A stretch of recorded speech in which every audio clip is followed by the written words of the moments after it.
vendor sites, the vendor sites give you very specific filters. And what are these filters? These filters ask you what is the price of the phone you want to purchase, what is the camera resolution that you're looking for, what is the storage capacity of the phone, and so on. When you are able to define these filters, it helps you make the choice of an appropriate phone with the features that fits into your budget. Okay, so I hope you're able to understand that what is curation and how it is used in our day-to-day life. So it is defined as the selection, organization, and presentation of online content, merchandise, information, etc., typically using professional or expert knowledge. Well, why am I as a researcher or as an academician talking about curation? All of you among the attendees, about 190 of us here, will make a career in either academia or research and development, but many of you will also select a field of science called as data science. When you go into data science, you will be doing data mining, data wrangling, data curation. So I thought it's my duty as a researcher to tell you that this is an opportunity for you to make your career in. There are going to be several job opportunities available in the next 5 years for biocurators, for biominers, and skill sets like this. So while you are doing your pharmacy degree or your diploma, it would be good to do courses so that you can hone your skills and equip yourself to be job ready. So data curation is the active and ongoing management of data through its life cycle of interest and usefulness to scholarship, science, and education, which includes appraisal, selection, representation, and organization of these data for access and use over time. Now, like a teacher, I'm going to be asking you many questions, so I want you to use the chat window and give those answers to me. So here goes my first question. And my question to you is as follows. Have you heard of the term peer review? Have you heard of the term peer review? And do you think peer review is a form of curation in science? Now, let me tell you before you jump to the answer. It's not necessary that you know the answer. If you give a wrong answer, there's no penalty. I just want you to think aloud. And whatever question I'm asking, I'm definitely going to be discussing that in my next few slides. Okay, so I just want you to give it a thought that what is the term peer review? Have you heard of the term peer review? And do you think peer review is a form of curation in science? Anybody? Do you think peer review is a form of curation in science? Have you heard of this term? Anyone who has heard of this term, do you think it is really a form of curation? Thank you, Yogesh, for that first answer. That really helps me because that shows that you're awake and that you're also participating, listening to me. Thank you so much. So I'm repeating my question one last time. Have you heard of the term peer review? And do you think by any chance peer review has any correlation with curation? Do you think curation and peer review are related? Okay, so while I'm waiting for your answers, let me tell you what the process of peer review is. So peer review is when you carry out a project or a study and you write that in a manuscript and you send that to a publishing desk. When you send it to a publishing house, the publishing house, thank you, Ishan, thank you so much. So yes, he has heard it in the context of peer-reviewed journal. So that's exactly where I'm coming to. So when you send your publication to a journal, they will send it to an expert. The expert could be a molecular biologist, could be a clinical biochemist, could be an economist, could be a DNA barcoding expert or a data science expert.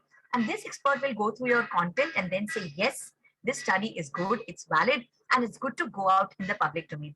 That means it builds confidence in what the researcher has done and that this can be shared with the general population. One form of curation in science is indeed peer review. And I've just discussed with you what peer review is. And thank you, Ishant and Yogesh. Ishant very rightly said that he's heard of peer review in the context of peer review journals. So I hope you will remember now that peer review is a process of curation in science, where you look at the data, you look at how much confidence you can build in it, how much of evidence does it have, and then it's good to go out in the public domain. So why do you think curation is important? Well, it helps you evaluate the quality of scientific data, and it also ensures better access to the best scientific data. So essentially, it maintains the quality of science that is happening in a country or in a region or in a laboratory. So what about Wikipedia? Is Wikipedia curated? Yes, what do you think? Is Wikipedia curated? Anybody? Do you think Wikipedia is curated? And if it is curated, by whom is it curated? Well, let me tell you. Okay, so I have an answer here. Yes. Okay, so Wikipedia is not curated according to one of the Yogesh and Nishant. So let me tell you, I have a graphic for you here. Yes, Wikipedia is an open curated resource. So it doesn't matter if you didn't know the answer. It's perfectly okay. At least you thought and you answered, right? If you see the graphics, it clearly says that Wikipedia can be curated by anyone from anywhere. Do you see a problem with this? Now, I could be a certified content writer for Wikipedia, but I may not be a mathematician. I may not be an archaeologist. I may not be an economist, but I may be writing content because I like that subject. But there is a difference between the two. And I'll tell you what the difference is. Don't believe everything that I'm saying, but here's the Wiki disclaimer for you. I hope you can see point number 6, which clearly says that we do not expect you to trust us. Where does that leave us? If the source from where you're getting the information itself is telling you that please don't trust us, then you have very little left to actually trust that system. Of course, there are points number 7, 8, 9, 10, and 11. But I hope you can see we are focusing only on point number 6 right now because that's the others are out of our preview. So what happens when you cannot trust the source from you're taking the information from? Well, the quality may vary from time to time and from article to article. Because Wikipedia can be edited by anyone at any time, the articles may be prone to errors. However, there are helpful external links or references at the end of the article that are provided. Always remember, whenever you're taking content from the Google or Wikidesk, always verify the content because otherwise content is something that you cannot trust because that's what the public database claims. So what do you think? Would Albert Einstein use Wikipedia? What do scientists use? Do they use Wikipedia and Google? Where do major breakthroughs and minor breakthroughs in science get published? The answer is scientific journals. Well, here are a few scientific journals, namely Cell, Nature, Science. There are journals in other subjects. There are journals in other domains. And of particular reference here is the Indian Journal of Medical Research, which was established in 1913 that I want you to have a look at. Why did I select that journal? I'm sure in this pandemic mode, your university library has made effort to, allow you access to several resources in the online mode.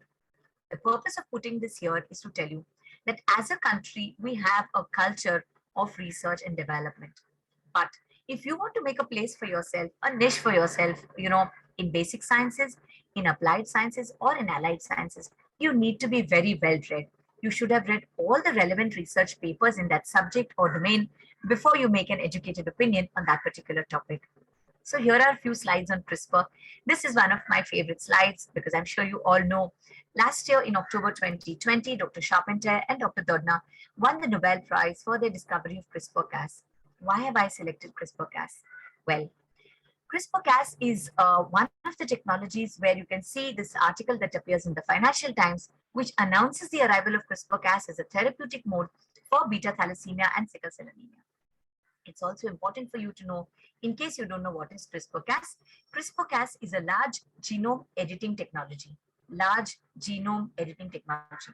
That means if there is some problem with the DNA which could lead to a disease or an anomaly, you can cut out that portion of the DNA, put a normal DNA, and allow the individual to have a normal, happy, healthy life. Why have I selected this? So I want to tell you what comes in the newspaper and what is published in the research paper.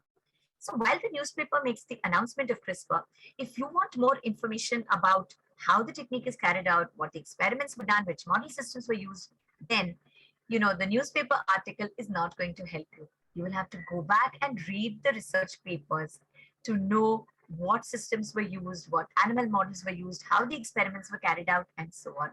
So what is the difference between what appears in the newspaper and what appears in a research paper? In the newspaper, you have announcements or you have tags, but if you want the real content, you have to go back and read research paper. Well, I said don't use Google, don't use Wikipedia. So what should you, your next question would be, ma'am, what should we use? You should be using PubMed or Google Scholar. You could also use Scopus, Web of Science, and Science Direct. So are you ready with me to take an example of how to, select a research paper and then start reading it? Well, this is the PubMed homepage address, and that's the scan QR code. And this is the PubMed homepage. I'm sure you can all see there is a window here which we call search. What are you wanting to search? Information about a disease, or you want to get more knowledge about the M protein or the spike protein, or any other term that you've just heard? Well, those will form your keywords, or your search will be based on those keywords. So that is what you need to type here and say search PubMed.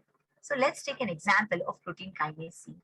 Now, when I put protein kinase C here, it clearly shows me 63,793 results.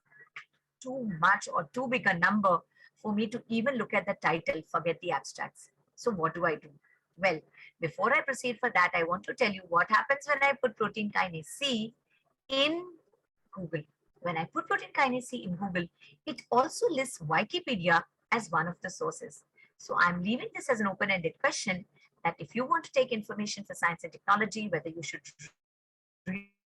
really be referring to Wikipedia or you should be using trusted sources. So what if I put this in Google Scholar? I'm sure you can see that it gives me references of the last 10 years or 20 years or 30 years and so on, which means it definitely makes my job easier, but it has a huge number of references I still cannot sort. So how do I bring this number to a readable number, right? And that is called out narrowing down the search. So what I do is I say protein kinase C and tumor suppressor. So I now have 869 results. Let's see if we can zero this down further. I say protein kinase C, tumor suppressor, and the name of the author. And I now have 9 results. Now, 9 papers is quite readable. Even if I don't want to read the full length papers, I can definitely read, just the titles, the abstracts, and then decide whether I really want to read the research paper or not. Okay. I may not know the full name of the author. Like, for example, my maiden name is Anupma Sharma and my married name is Anupma Harshal. So there is a very high possibility that you may fumble with my surname or you may not remember my name. In that case, it's perfectly okay. Please don't worry. The algorithm backend will, if the moment you put Anupma Sharma or Anupma Harshal, it will be able to recognize that, this is the same author. Please leave that to the algorithm that is existing at the journal end. Now, all of us are very different, right? I put an and here. Somebody else may put a comma, or a third person may end up putting or. Fine. So even if I did that, I'm still getting the same 9 results is what I wanted to see. These are pictures of live results, which will help you build confidence that yes, this is the way going ahead. So what if I wanted to know about diabetes mellitus, I quote Mumbai, in Mumbai versus that in Jodhpur or any other city like that. What if I wanted to know more about a particular author? I may be wanting to do my MTech with that author, my PhD with that author, or a postdoctoral fellowship, or even a summer internship. So I must know what that author is working with, right? What are his, what are his interests as a researcher? Where does he publish his work? What work is research area is he interested in? So I can type out the name of the first name or the last name and get the relevant content, which takes us to what are the major classes of scientific literature. They are research articles, review articles, commentary, and medical case reports. So today we will be focusing on research articles and review articles, and maybe some other time we will handle the other two. So I have a question for you. Have you heard of the term review article? And in a review article, do you think it reports the work done by one group of scientists or by many group of scientists? Have you heard of the term review article? And in a review article, do you think it is work done by one group of scientists or by many group of scientists? Anyone? Thank you, Bhuvnesh. Thank you, Yogesh. Thank you for those answers. Very nice. I am just hoping that you're getting yourself to think. Okay, so while your answers are streaming, I'll just take it ahead because I'm sure the chat window is open and there are almost about 230 of us here. So you can, just think about it and give me the answer. So not a problem at all. Okay, thank you, Shan. So I have taken a graphic here which shows you a research paper and a review article. So in a research article, there is a group of scientists. In a review article, it is a club of research articles. Yes, can you see that? It's a club of research articles. So obviously, a review article is actually has many groups of scientists in it. Okay, essentially, a set of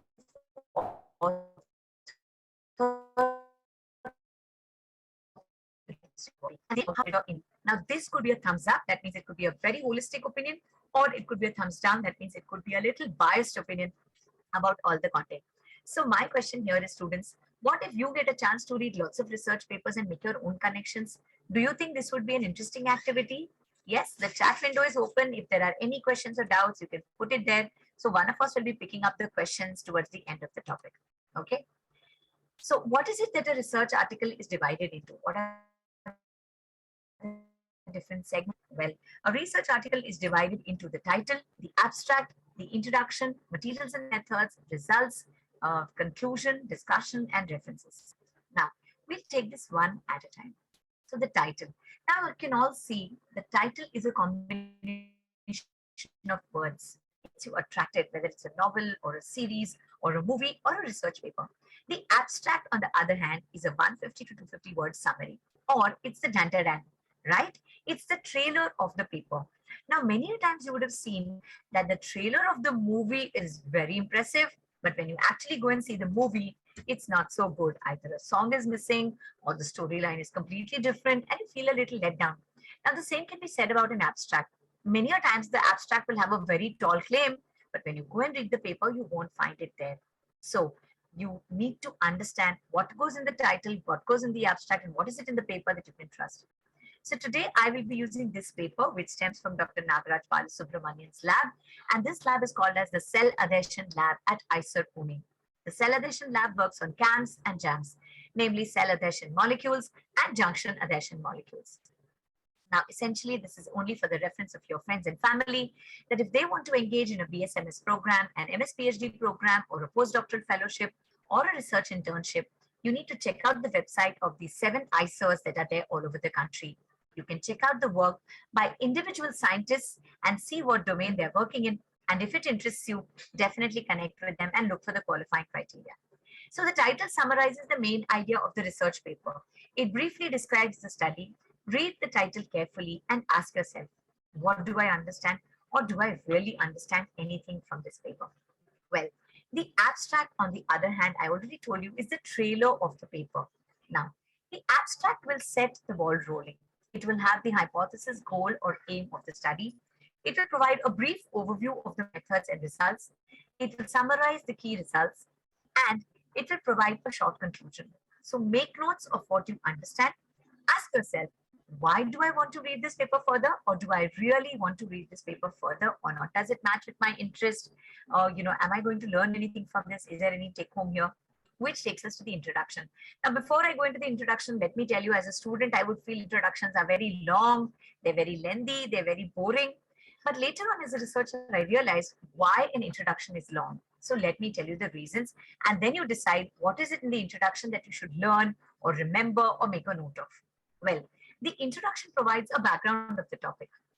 It contains some details about previously published studies on the same topic.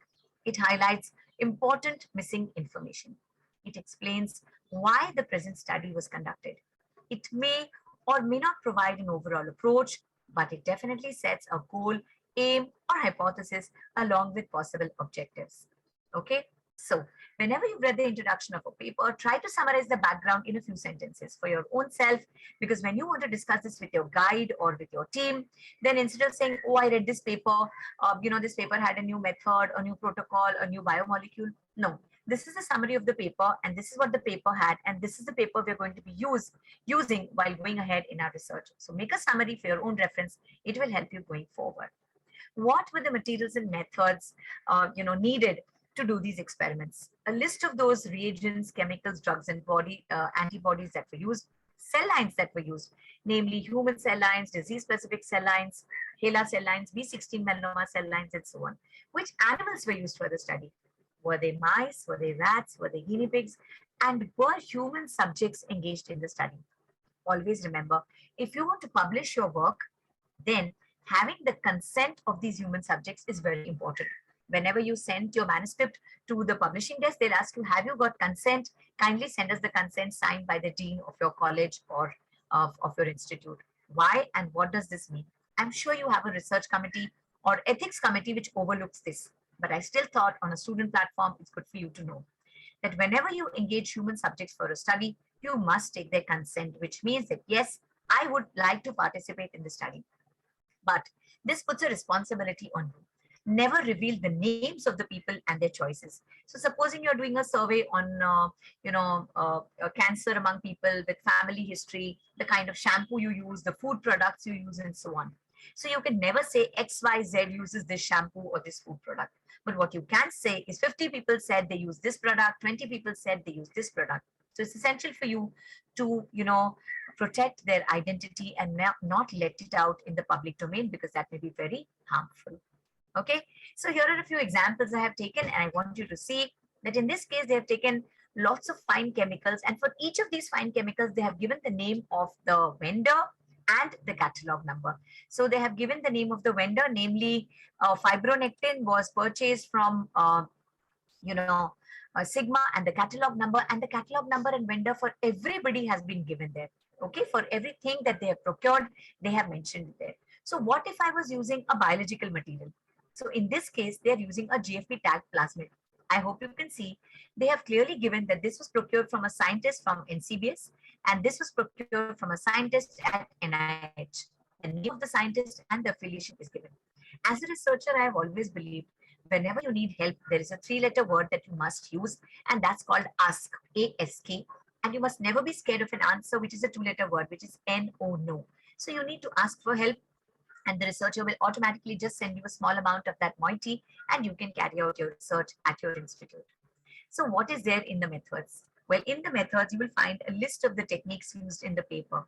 Each technique would have the following details: the dosage, concentration of reagents, drugs, and antibodies, a detailed description of the methodology on how the experiment was carried out, other details like sample sizes, controls, statistical analysis, and more. Okay, so again, I'll be sharing a few methods with you here. You can see cells were labeled and they were taken. And these cells have been fixed with 3.5% PFA at room temperature for 15 minutes. So everything has been meticulously been given there. Okay, now what method they used for the analysis, even that is mentioned here. Let's take the next example, where mouse embryonic fibroblasts have been cultivated with Delbeco's modified Eagles medium. Over here, for the cultivation, they have used a supplementation of 5% fetal bovine serum. Now, during the course of the experiment, they have used a low serum and a no serum concentration. So no serum is understandable, but what was low serum? What was the low concentration? That they clearly defined that as saying 0.2% fetal bovine serum. So this is very essential because they're defining of, why and what they did so that you can carry out the same experiment in your lab, getting the same or similar result. So I'm sure you're, kind of wondering, why am I telling you this? Well, here goes my next question. So I just spoke about if somebody carries out a research in their lab, if you should be able to reproduce that in your own lab. Okay, so this is called as reproducibility. So what is your opinion? Do you think reproducibility is an important criteria to be considered in science? Or do you think it's okay, some experiment works at ICER but doesn't work at Kota University or your university career point? Is it okay? Is it okay like that? Or there is some result that is there in your university, but we don't get it at ICER and we say, no, it's okay. Yes, do you think reproducibility is an important criteria? I think that's not a subject-based question, right? We're all students in science. So we will, yes, consistency is a must. Thank you, Dr. Fool. Thank you, Niharika. Thank you, Yogesh. Thank you, Ishant, for those answers. That really means so much that you're thinking and letting me know that, yes, this is your opinion. So I'm sure as students in science, you should have a very strong ethics, which should tell you that credibility is indeed very, very important.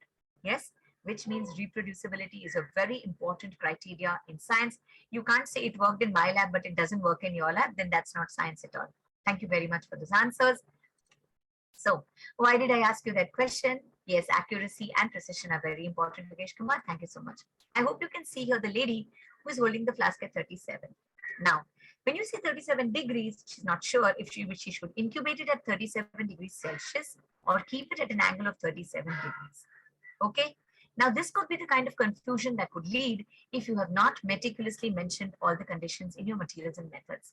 At this point, I'd like to take the opportunity to introduce to you JOVE, which is Journal of Visualized Experiments. Now, this is a journal which is, you heard the name right, journal, but it doesn't have research papers. It has video scrolls of path-breaking scientific discoveries or experiments in hybridization, CRISPR, mapping, and they are video scroll. That means there are video recordings of this. This is a valuable resource for teachers and for students, and I'm sure you will strive hard to get access to it, at least the teachers, so that they can use it as a resource. This is also for you, to students, to understand that many of you will have backgrounds in science, but you will be very good with your creative content, your photography, your painting, your video making. So this could be a career opportunity for you. Now, as far as this lady goes, she's not wrong in holding the flask at that angle, because in plant tissue culture, in molecular biology, in microbiology, we do make media and we keep it in a slanting position so that we have a bigger surface area for culture. You don't want anybody to end up making a mistake like this. Be very meticulous in your notations of taking down points of what you did during an experiment. In the results section, you put what you got in your experiments after conducting the experiment. So you found that the concentration of protein A was higher than that of protein B. The volume of the test tumor was smaller than that of the control. So that is what you will write in your result. Read each section along with the respective figure and table. And does the results section answer all the questions is what you should be asking yourself. What are you expecting to see in the results? Well, because studies will be different, you will be getting different types of results because the data looks very different. Will I be able to understand all the data? The answer is no. What if I do not understand all the data? Well, then you need to read more papers. That's what scientists do. Okay. So this is something that I want you to remember, that even on an average, when I read a research paper, I end up reading at least 2 to 3 research papers before I can actually understand this. So are you ready with me to see a few results? We'll not focus on the science because that's not what we're here for. So here you can see the labelings of SA, SUSP. You can also see these are pictures of microtubule, actin, and centrosome. You can see the scale, 5 micrometers. You can see the labeling of middle plane and upper plane. Here, in one slide, they have put both the qualitative and the quantitative data set together. In the qualitative data set, you can see this is a Western blot where the molecular weights have been clearly defined and the markers have been named. And you can make a judgment about where your unknown protein marker is going to fit. Now here, you can see a quantitative description of a difference between SUSP and FN. Wait, did you just believe me? Never do that. Always look for the star or asterisk sign to ensure that yes, this data has been statistically analyzed, and only then you can trust that yes, there is a difference between SA and SUSP. Okay, so whenever you see results, be very meticulous. You need to see the results in a manner where everything, that labeling, everything, whether it has been done correctly or not, has the meaning, has a message, and I hope you can read that message very clearly. This is a comparison between two drugs, namely apixaban and rivaroxaban, and I'm sure it's going to be very interesting for you as pharmacists to note the pharmacokinetics and pharmacodynamics data of these two drugs, which have been compared using these two representations. This graph is used for calculating the median doses, namely to ascertain the therapeutic effect, a toxic effect, and lethal effect, represented by the ED50, TD50, and LD50 values, respectively. This is a microscopic slide one more time, but with the quantitative expression here. Now, on the bars, you can see n equals to 34 written. What does that mean? It means that the number of samples that were analyzed in this condition was 34. Okay, so this gives you an idea that this number of samples that are analyzed in both should be almost the same or nearly equal. You can't have an unequal representation because then you're definitely not looking at a very normalized data set. Here you can see the labelings, the scale, the number of times the image is magnified, and this kind of really helps you to understand the data set better. This is a schematic way of representing results. So while you don't see any tables, you don't see any numbers, you definitely see that there is promotion of Golgi function, there's reduction, and there's a basal Golgi function. So this content written here in the red is called as the legend, and it describes the image. So this is a schematic way of representing results. This is a scientific illustration. This helps build capacity in the researcher. So when I was doing my PhD, my collaborators were NCCS and National Center for Cell Science, and we had to undergo a 15-day training there for almost, I think, more than 4 weeks. We were trained there as to how to culture cells, keratinocytes, melanocytes, B16 melanoma cells, how to raise tumors, how to salvage tumors. But if you don't have this kind of facility, then a researcher is going to look for help, right?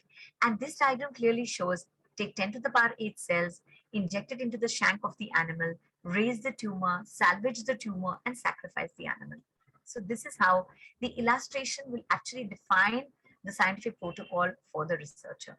Okay, this is mouse tumor data where you can see, live tumors that are scanned in image A. Then you can see the tumors that have been excised.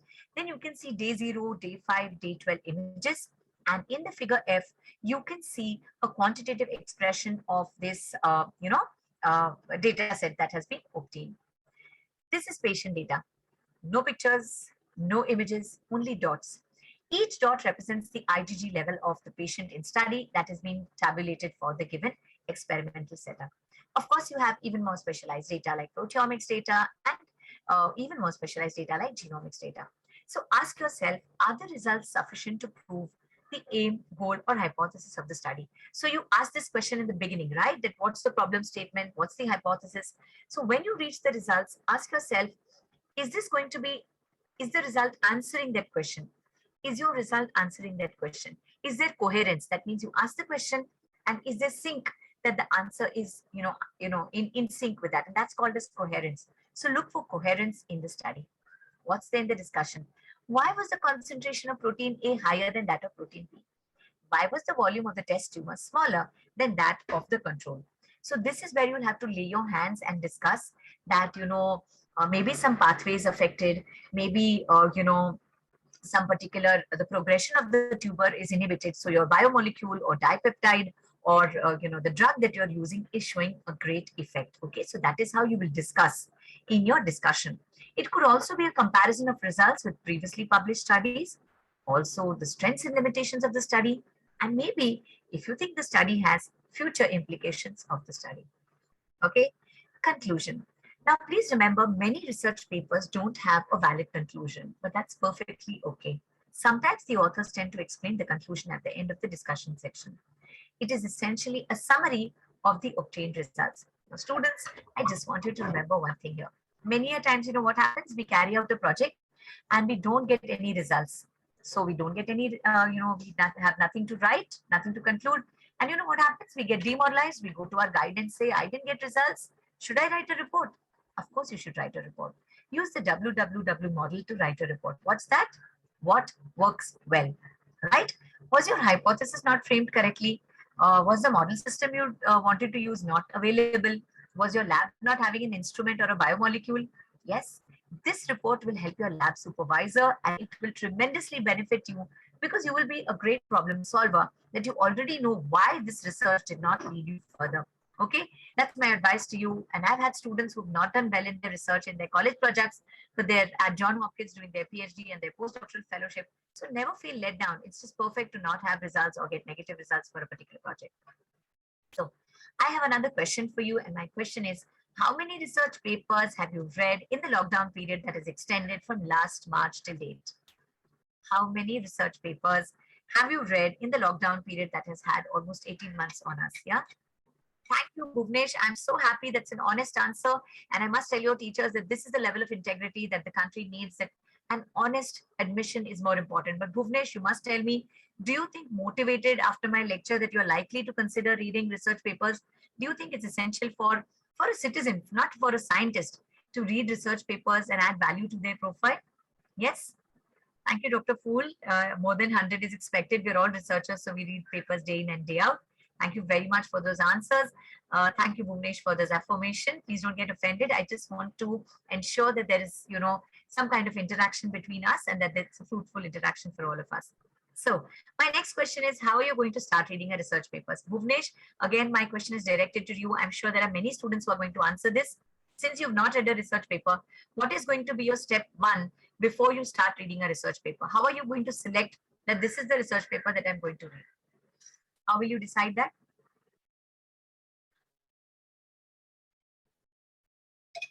Any ideas? Anybody else? Thank you, Bhuvnesh. Fantastic. So Bhuvnesh is first going to look what is interesting for him. What is his interest area? What is he actually wanting to know more about? Very good. That's essentially called your core research interest, right? What will you do next? What do we do next? So I know what topic I'm interested in. I know my topic. What will I do next? So I will look for certain keywords.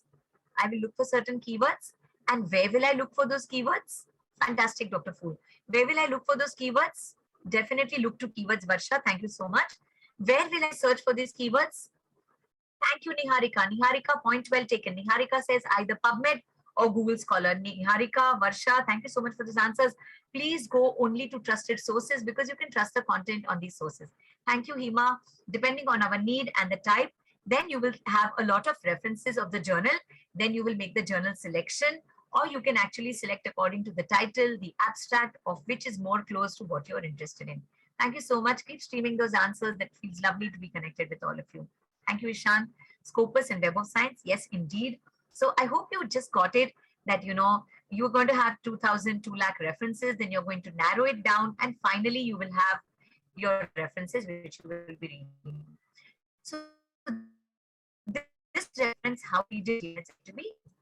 So read the title in 1 minute, read the abstract in 10 minutes, and quickly read the results in 10 minutes, and quickly read the conclusion in 9 minutes. Now, some of you may take more than 30 minutes, but it's okay. Some of you may take less than 30 minutes. That's okay too. Remember, whenever you're reading this paper in 30 minutes, then decide if you want to really spend time to read the paper. But while you're reading this paper, you must do an activity, and that activity, I'll just tell you, is called as underlining or highlighting. What is this highlighting? So you remember right from school, you would underline names, you will underline characteristics, uses, applications, distinguishing characteristics between eukaryote and prokaryote. Whenever you underline or highlight something, essentially you are communicating with the text. So in the online mode, if your teacher was teaching and you were not writing down anything, believe me, you were watching a movie. Whenever somebody is teaching you in the online mode, always sit with a pencil and paper and make your notes. Don't copy down everything from the slide, but make your notes so that there's something that has got you interested. There is something that you want to go back and check later and then come back.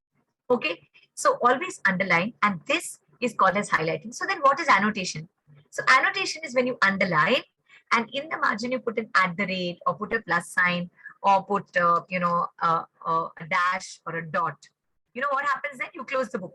As soon as you open the book and you see that dash or dot, you say, oh, this is Carey Mullis who has discovered PCR, right? So annotation increases the recall value of the text. So highlighting is a way of communicating with the text, and annotation increases the recall value of the text. So I hope you're going to remember this, that the next time you're attending a lecture or you are part of a session like this, you're definitely making your own notes. Coming back to my slide, which I just promised you, what if you could read many research papers and you could make your own connections? What if you could link molecules and processes between papers and keep them for you to read when needed? Wouldn't it be great if there is a tool that helps you do this? You now have such a tool, and that tool is called as Manav, the Human Atlas. Students, faculty, and researchers can join and contribute in this project. As a student, you can join Manav and contribute by annotating or highlighting important information in scientific articles. Well, it gives me a great sense of pride to tell you that we are the first in the world to probably have such a mega citizen science project called as Manav, the Human Atlas Initiative, funded by Department of Biotechnology, Government of India, and co-funded by Persistent Systems. This is being jointly executed as a collaborative project by NCCS, National Center for Cell Science, Indian Institute of Science Education Research, IISER Pune, and Persistent Systems. That's our website address, namely manav.gov.in. So join us, make a team. This is a teacher-led activity. So a teacher can have a team of 3, 6, 9, 12 students, and you can also connect your alumni with these, because they will come back and tell you, so we have passed out, but we want to be part of Manav. So you can definitely say, yes, as a team leader, I will allow you to be there in my team. Let them contribute. How will they contribute? We will be sharing papers with them, and they will be annotating in their space, at their pace. That means in their own capacity, and whether in your college library or home computer, they will be annotating without having any disturbance to their present academic degree. Get certified through the rewards program, get a chance to interact with scientists, and create an impact through your curation, contribution, and collaboration, learning and growing in the process. Now, let me tell you something more about the platform.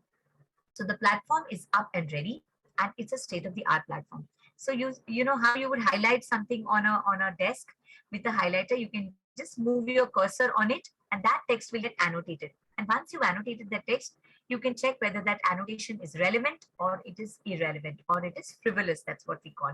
Now, we are going in a very systematic manner, as we know that information is scattered in different databases. So we want it all to be present in one database. So we are going in a systematic manner by selecting one organ at a time. So presently we've selected skin, and we have 250,000 papers on skin, which we will be sharing with you for annotation. What are the subject areas in which these papers are there? The subject areas are physiology, biochemistry, microbiology, bioinformatics, pharmacy, medicine, and more. So as a student, you will get a choice to choose your subject, and you will also have a choice to, annotate 2 papers or 3 papers with no force being put on you. Okay, so that's going to be very interesting. And this is one of the projects in the whole world that our country is indulging in. And I'm looking forward to many of you pharmacy students being part of this. So what's the objective of a program like this? I just said, yes, this information is scattered all over. So we need to make a collect database. It's important that this will help us find out the real gaps in current biological knowledge and areas in which future experiments can be focused to create a complete and fully accurate human record. Well, open to students, researchers, and faculty. Make a team at your university, in your departments, with your teachers, and we are good to go on this activity. Now, we did share a registration form, and hope that has been circulated. That those of you who answered yes, we will be adding your names to our database. In case no, there will be a test that will be followed after I finish my discourse, where again we will be asking you a question that do you think you're interested in being part of Manav? And that is when you can give us a yes, we will ask you database. So that's how our website looks like. And when you say join Manav, it will give you the option of students, faculty for starting a Manav Club, becoming a reviewer, which is open to postdoctoral fellows and PhD 4th and 5th year students, becoming an expert reviewer for Manav, which is for senior retired scientists, academic professionals, medicinal professionals, and so on. I have a question for you here, and I want to see how well you have taken my message. And my message to you is as follows. Cetrimide is a drug used for the treatment of seborrheic dermatitis. So I'm giving you a sentence. Cetrimide is a drug used for the treatment of seborrheic dermatitis. What will you annotate as a curator in this sentence? What will you annotate in this sentence as a curator? Cetrimide is a drug used for the treatment of seborrheic dermatitis. Anybody, what will you underline in this sentence that's important, that's relevant?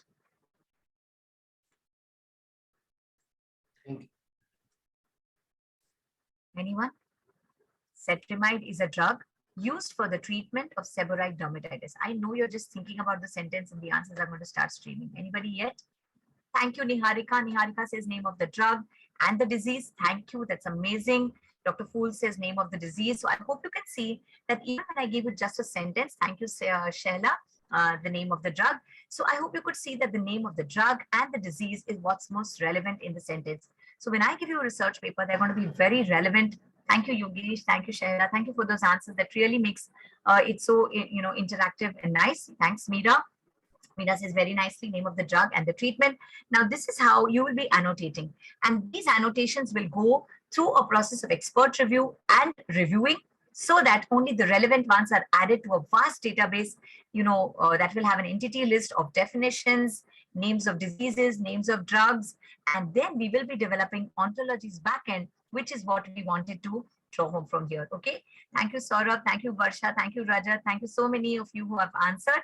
So I hope you understood that it's not a difficult process, but what's going to be the difficulty level is that you will have to read the research paper.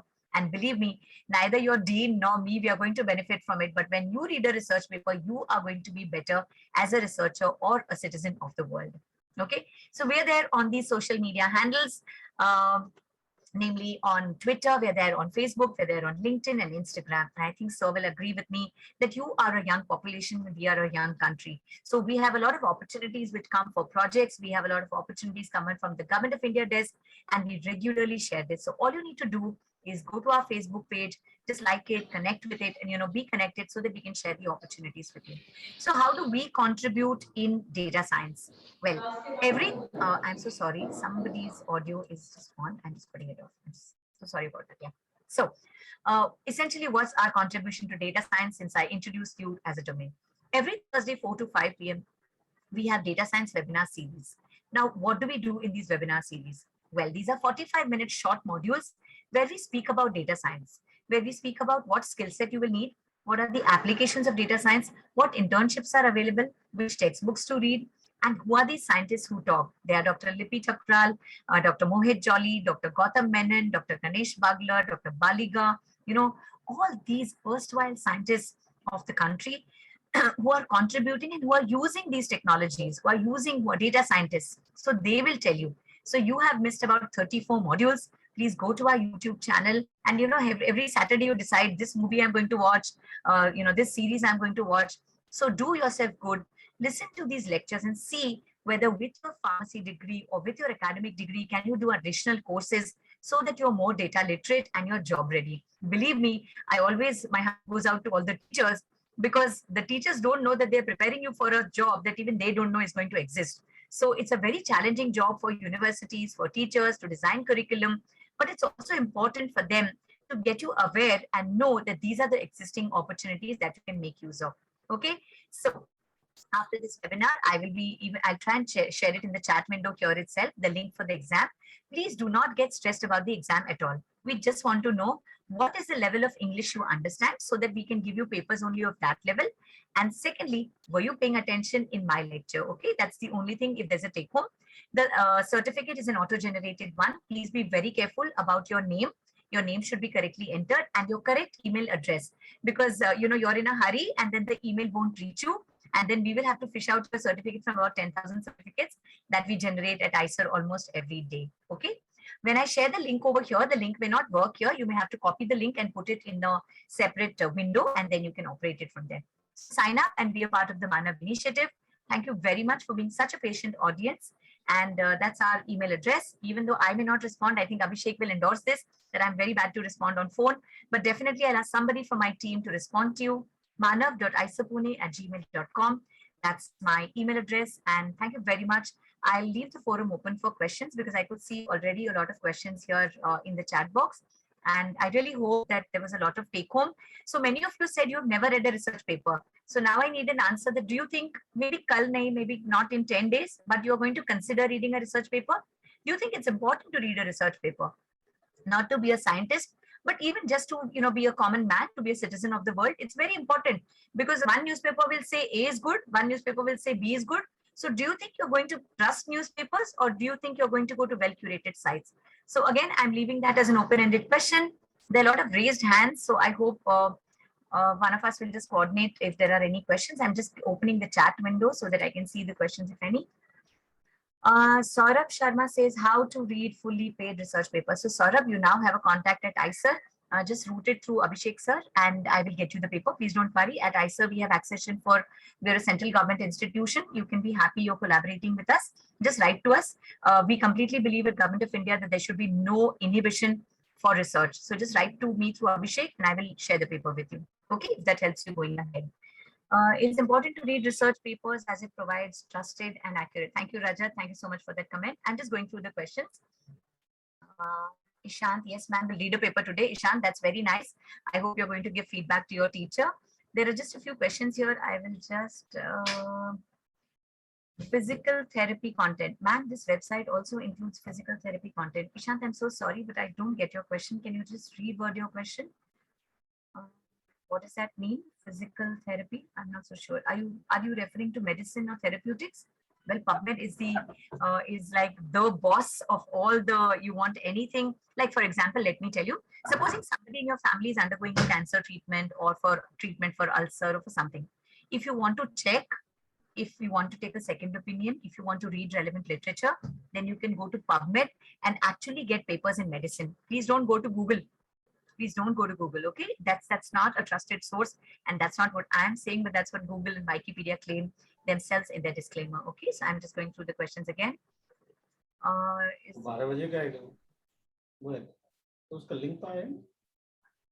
Annotate the name of the disease and the drug. Okay. If there are any questions, I will just be happy to answer it. Yeah, thank you. Okay. So I'm just kind of stopping my share here.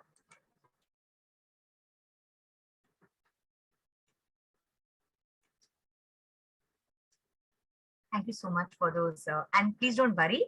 Okay, yeah. I'm Niharika. I'm answering your question. Besides the number of authors and collaborators, what are the other major differences between a research article and a review article? Well, Niharika, I will try and share some differences in a form of a tabular column with Abhishek sir. But let me tell you, there are a lot of differences between the research paper and a review paper. A review paper is like a summary of, let's say, all the protein estimation techniques till date. So if I just list it to you, there will be at least 6 protein estimation techniques, right? So a review paper will talk about each one of these techniques. What are the advantages? What are the principle? What is the sensitivity level and things like that. So a review paper is exhaustive. Okay, it is exhaustive about all the content. A research paper is very specific for a particular subject area or domain area. Okay, Niharika, I hope I have answered. And I will definitely share valuable resources with Abhishek sir in WhatsApp. That may be easier. Well, Rajat, I think you can definitely find relevant papers on PubMed, but which cancer, okay? Because, or anti-cancer activity of Cyprus, you can definitely check out on PubMed. You will get very relevant sources there. Yeah, for sure. Thank you. Thank you so much. Yeah. Yeah. Over to you, by all means. Yeah. Thank you, madam. Thank you. Thank you so much, ma'am, for enlightening us with your knowledge. Sir, you hardly need any introduction. You have made all of us proud of your achievements and numerous capacities. And so I would like to call Mr. Saurabh Chaturvedi, sir, for vote of thanks. Over to you, sir.